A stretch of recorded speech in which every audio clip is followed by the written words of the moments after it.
भूतिया दुनिया में गणेश चतुर्थी। ये चहल पहल देखकर आप भी ये सोच रहे होंगे कि आखिर ये कौन से त्योहार की तैयारी चल रही है। दरअसल ये गणेश चतुर्थी की तैयारी हो रही है।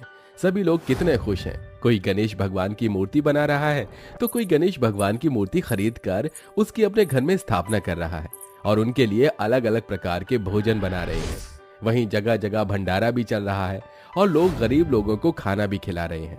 वहीं दूसरी तरफ भूतिया दुनिया में सभी भूत और चुड़ैल एक दूसरे से लड़ झगड़ रहे होते हैं। ये मेरा शिकार है, इसे मैंने पकड़ा है, इसे मुझे दे दो। अरे आई बड़ी मुझसे मेरा शिकार छीनने वाली, इसे तो मैंने मारा था। ये मेरा शिकार है और इसे मैं ही लेकर जाऊंगा। अगर ताकत है तो मुझे रोक कर दिखा। भूत और चुड़ैल में घमासान युद्ध हो जाता है। वहां पर कई सारे भूत और चुड़ैल ये सब देखकर अपना मनोरंजन बना रहे होते हैं, लेकिन तभी अचानक से उन्हें ढोल बजने की आवाज आती है। इनकी लड़ाई के बीच ढोल कहां से बज रही है? ये आवाज मुझे पृथ्वीलोक से आ रही है। लेकिन इतनी जोर से ढोल कौन बजा रहा है जिसकी आवाज हमें यहाँ भूतिया दुनिया तक सुनाई दे रही है? चलो जरा आसमानों को फाड़कर धरती की तरफ देखते हैं। सभी भूत और चुड़ैल आसमान को फाड़कर धरती की तरफ अपना मुंह निकालकर देख रहे होते हैं, जहां उन्हें एक छोटे से गांव में काफी सारे लोग ढोल ताशे बजाते हुए दिखाई पड़ते हैं।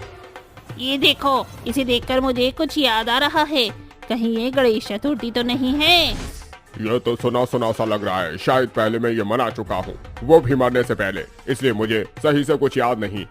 चलो एक बार पृथ्वी पर इस गांव के अंदर चलते हैं, शायद हमें सभी को कुछ याद आ जाए। सभी भूत और चुड़ैल एकदम से उस गांव में बीचों बीच जाकर प्रकट होते हैं, जहां सभी लोग उन्हें देखकर बहुत ज्यादा डर जाते हैं और अपना सारा काम छोड़कर अपने घरों की तरफ भागना शुरू कर देते हैं। उन्हें खुद से डरकर भागते हुए देख सभी भूत और चुड़ैल उनसे कहते हैं, अरे तुम्हें हमसे डरकर भागने की जरूरत नहीं है। तुम हमसे डरकर क्यों भाग रहे हो? हम तुम्हें यहाँ नुकसान पहुँचाने नहीं आए। रुक जाओ, डरकर भागने की जरूरत नहीं है। भूत और चुड़ैल के कहने पर सभी लोग अपने अपने स्थान पर खड़े हो जाते हैं, जिसके बाद इंसानों के बीच से एक बूढ़ी औरत उन सभी भूत और चुड़ैल से पूछती है, तुम इतने सारे भूत और चुड़ैल हमारी दुनिया में क्या करने आए हो? तुम्हारा हम लोगों से कोई वास्ता तो नहीं? तुम्हें अपनी दुनिया में ही रहना चाहिए था। आखिर तुम यहाँ क्यों आए हो? अरे हम तो यहाँ गणेश चतुर्थी के त्योहार को मनाने के लिए आए हैं। दरअसल कई सालों से हम मरे हुए हैं, हमने कोई त्योहार ही नहीं मनाया। और फिर जब हमने तुम्हारे यहाँ से ढोल बजने की आवाज़ सुनी तो हमसे रहा नहीं गया और हम यहाँ पर आ गए। वैसे हम सभी भूत और चुड़ैल ये भूल चुके हैं कि गणेश चतुर्थी को किस तरह मनाया जाता है। चुड़ैल की बात सुनकर सभी इंसान लोग उनसे कहते हैं, अगर ऐसी बात है तो फिर ठीक है, हम तुम्हें बताएंगे कि गणेश चतुर्थी पर हम सभी लोग क्या करते हैं और कि इस तरह गणेश चतुर्थी मनाते हैं। तुम सभी भूत और चुड़ैल सबसे पहले मेरे साथ आओ। मैं तुम्हें बताता हूँ कि भगवान गणेश जी की मूर्ति को किस तरह बनाया जाता है और किस प्रकार उन्हें रंग बिरंगे रंगों से रंग करके तैयार किया जाता है। उमेश सभी भूत और चुड़ैलों को अपने साथ ले जाता है और उसके बाद वो उन्हें गणेश भगवान की मूर्ति बनाना सिखाता है। अरे वाह, कितनी सुंदर गणेश भगवान की मूर्ति बनाई है तुमने। तुम तो बहुत ही कलाकार हो। सालों से मैं इस गांव में गणेश भगवान की मूर्ति बना रहा हूँ। अरे गणेश भगवान तो मेरे कन कन में बसे हैं। तुम्हें पता है, शाम को आज यहाँ पर एक प्रोग्राम होगा जिसमें सभी लड़का लड़की लोग डांस करेंगे, वो भी गणेश भगवान के गानों पर। क्या तुम इसमें पार्टिसिपेट करना चाहोगे? कई सारे भूत और चुड़ैल पार्टिसिपेट करने के लिए तैयार हो जाते हैं, जिसके बाद उमेश उन्हें मूर्तियां सिखाने के बाद डांस प्रैक्टिस के लिए ले जाता है, जहां पर भगवान गणेश का गाना बजाकर लोग नाच रहे होते हैं। उन्हें नाचते देख भूत और चुड़ैल भी नाचने लगते हैं। ज्वाला सी जलती है आंखों में जिसके भी दिल में तेरा नाम है, परवाही क्या उसका आरंभ कैसा है, कैसा ये परिणाम है। धरती अंबर सितारे उसकी नजरें उतारे, डर भी उससे डरा रे, जिसका रखवालिया रे करता साया तेरा है, देवाशी गणेशा देवाशी गणेशा देवाशी गणेशा। इंसानों को गणपति बाबा के गाने पर नाचते हुए देख भूत और चुड़ैल का भी नाचने का बहुत मन करता है जिसके बाद सभी भूत और चुड़ैल भी अपना ग्रुप बनाकर गणेश भगवान के गाने पर नाचना शुरू कर देते हैं। वहीं जब शाम के समय गणेश भगवान की आरती हो रही होती है तो सभी इंसान, भूत और चुड़ैल को गणपति बप्पा की सबसे बड़ी मूर्ति के पास ले आते हैं। बाप रे बाप, यह मूर्ति तो बहुत बड़ी है। इतनी बड़ी मूर्ति मैंने कभी नहीं देखी। ये गणेश चतुर्थी का त्योहार कितना सुंदर होता है, कितना मजा आता है। मुझे तो यहाँ बहुत मजा आ रहा है। कभी नाचना, तो कभी मूर्ति बनाना, तो कभी गणपति महाराज की पूजा करना। सारे इंसान गणपति बाबा की आरती गाना शुरू करते हैं। जय गणेश जय गणेश जय गणेश देवा, माता जाकी पार्वती पिता महादेवा, एक दंत दयावंत चार भुजाधारी, माथे सिंदूर सोहे मूस की सवारी। ये तो गणपति जी की आरती है, चलो जल्दी से हाथ जोड़ लो। सभी भूत और चुड़ैल हाथ जोड़कर गणपति जी की आरती में खो जाते हैं। आरती पूरी होने के बाद सभी इंसान मिलकर भूत और चुड़ैलों को गणपति भगवान का भोग यानी कि उन्हें मोदक का प्रसाद देते हैं, जिसे खाकर वो सभी भूत और चुड़ैल बहुत खुश होते हैं। मुझे याद आ रहा है, मेरी माँ भी मोदक बनाया करती थी और मुझे दिया करती थी। मैं अपने सभी दोस्तों को मोदक का प्रसाद बांटा करता था।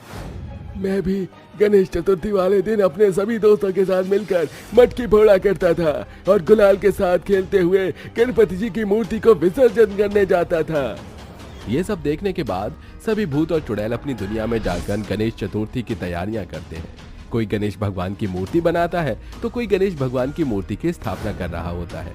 वहीं काफी सारे भूत और चुड़ैल मिलकर भगवान गणेश के गाने पर नाच कूद रहे होते हैं। देखते ही देखते गणेश चतुर्थी आ जाती है, जिस दिन सभी के घरों में अच्छे अच्छे पकवान बनते हैं और हर जगह मोदक का प्रसाद बांटा जा रहा होता है।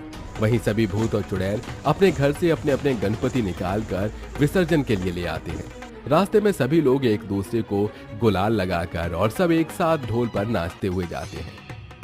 अरे वो कितना मजा आ रहा है, हम सभी अपने गणपति जी की मूर्ति को गंगा में बहा देंगे। उस दिन गणेश चतुर्थी पर सभी भूत और चुड़ैल इंसानों की दुनिया में जाकर गणेश भगवान की मूर्ति को गंगा में विसर्जन कर देते हैं, जिसके बाद वो वापस अपनी भूतिया दुनिया में पहुंच जाते हैं। तो इस प्रकार सभी भूत और चुड़ैलों ने बहुत ही खुशी के साथ और अच्छे से गणेश चतुर्थी को मनाया, जिसे वो अब चाहकर भी कभी भूल नहीं सकते थे। ये उनके लिए सबसे अच्छे पल थे। तो इस कहानी से हमें ये समझ आता है कि चाहे कोई इंसान अच्छा हो या बुरा हो या किसी दूसरी दुनिया से आया हो, हमें सभी को एक साथ लेकर चलना चाहिए, क्योंकि भगवान के लिए श्रद्धा हर किसी के अंदर हो सकती है। जिस प्रकार भूत और चुड़ैलों ने अपनी दुनिया से इंसानी दुनिया में आकर गणेश चतुर्थी को मनाया और अब हर साल वो अपनी दुनिया में गणेश चतुर्थी के त्योहार को मनाते हैं, आप सभी भी गणेश चतुर्थी के इस त्योहार को अपने सभी दोस्तों के साथ मिलकर जरूर मनाइए।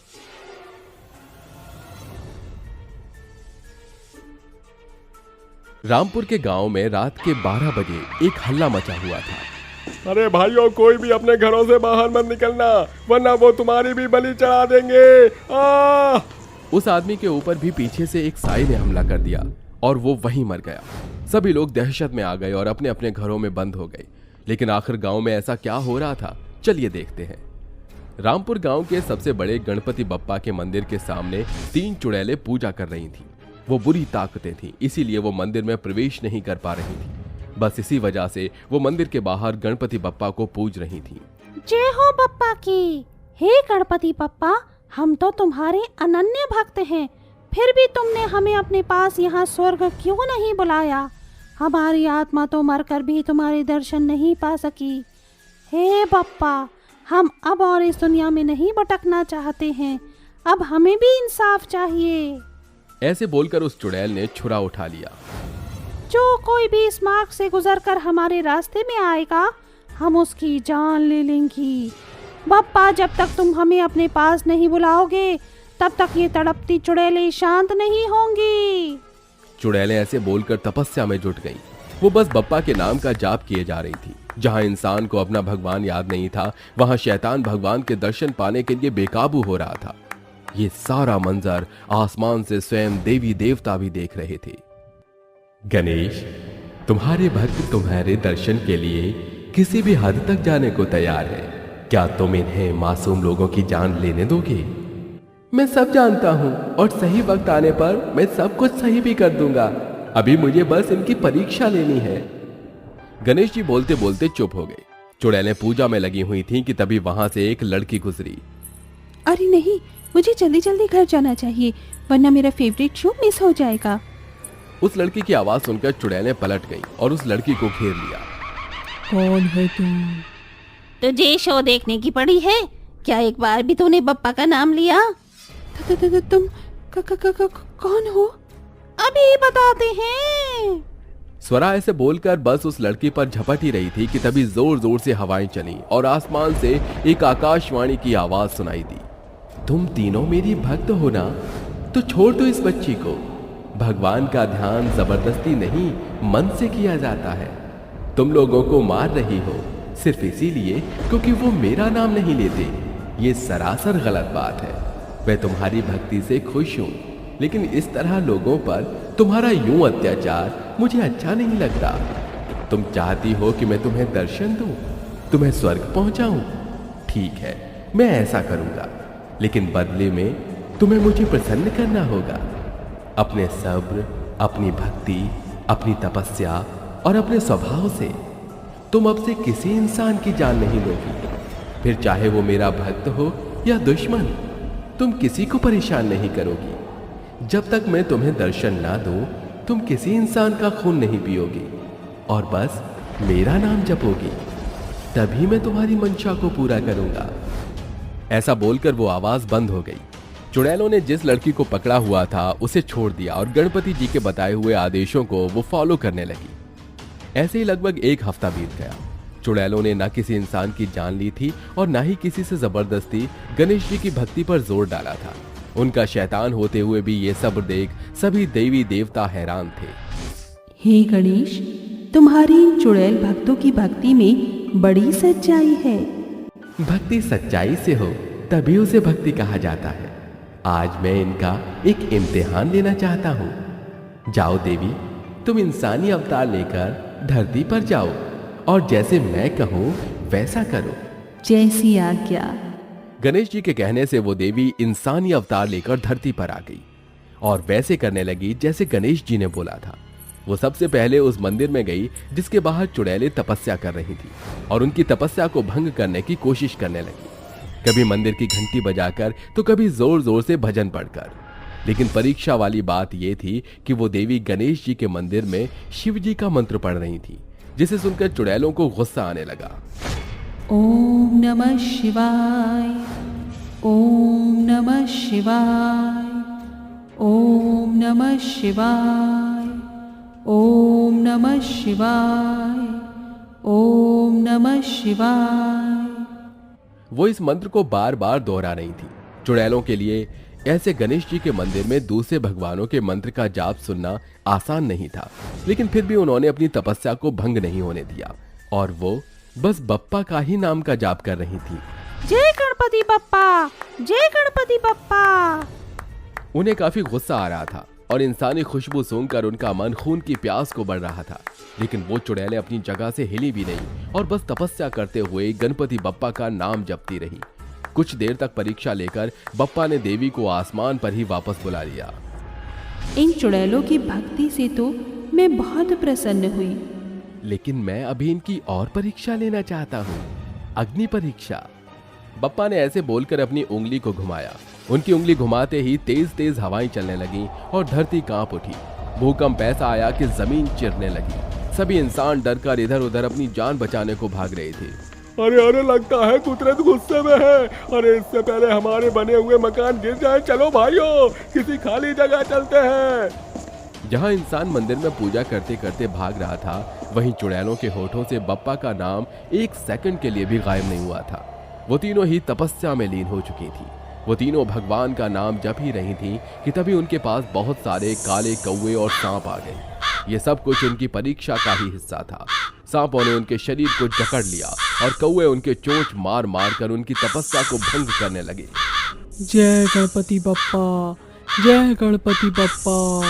चुड़ैलों पर लेकिन इस सब का कोई भी असर नहीं हो रहा था। इतनी मुश्किल परीक्षा को उन्होंने अपने मन को काबू में रखकर बप्पा को प्रसन्न कर दिया। अचानक ही सारी हवाएं और भूकंप शांत हो गई और सांप और कौवे भी उनके पास से चले गए। वो तपस्या ही करती रहीं कि तभी एक बड़ी ही चमकदार सी रोशनी प्रकट हुई और स्वयं बप्पा चुड़ैलों के लिए जमीन पर आए। आंखें खोलो, मैं तुम्हारी भक्ति से प्रसन्न हो गया। आज तुम्हारी तपस्या और सारी परीक्षाओं का अंत हुआ। बप्पा की आवाज सुनकर चुड़ैलों ने उनका नाम जपते हुए ही आंखें खोली। स्वयं बप्पा को देखकर वो तीनों बहुत ज्यादा खुश हो गईं। पापा, क्या आप? तुमने मुझे अपने मन को काबू में रखकर बहुत ज्यादा प्रसन्न कर दिया है, इसलिए मैं स्वयं तुम्हें स्वर्ग ले जाने धरती पर आया हूँ। अब तुम्हें और यहाँ इंसानों के बीच ऐसे चुड़ैल रूप में भटकने की जरूरत नहीं है। चलो, अब तुम मेरे साथ चलो। बप्पा ने उंगली को घुमाया। अचानक ही आसमान का द्वार खुल गया और बप्पा उन चुड़ैलों को अपने साथ आकाश पर ले गई। आकाश पर जाते ही वो चुड़ैलें स्वर्ग की अप्सराओं की जितनी खूबसूरत हो गईं। क्या ये मैं ही हूँ?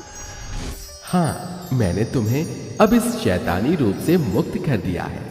जाओ, तुम्हारे लिए स्वर्ग का द्वार खुल चुका है। अब अपनी आगे की जिंदगी तुम वहां पर बिताओ। बप्पा के ऐसे बोलते ही एक देवता वहां पर आया और उन चुड़ैलों को स्वर्ग के द्वार तक ले गया। स्वर्ग के द्वार पर पहुंचते ही चुड़ैलों की आंखें भर आईं। जय गणपति बप्पा। ऐसे बोलकर उन चुड़ैलों ने स्वर्ग में अपना कदम रख दिया। उनके कदम रखते ही स्वर्ग के फूल खिलने लगे और फिर देवता ने स्वर्ग के दरबार को फिर से बंद कर दिया। इस तरह चुड़ैलों ने अपनी भक्ति से बप्पा का दिल जीत लिया था। तो दोस्तों, इस तरह पहुंचाया श्री गणेश ने चुड़ैलों को स्वर्ग।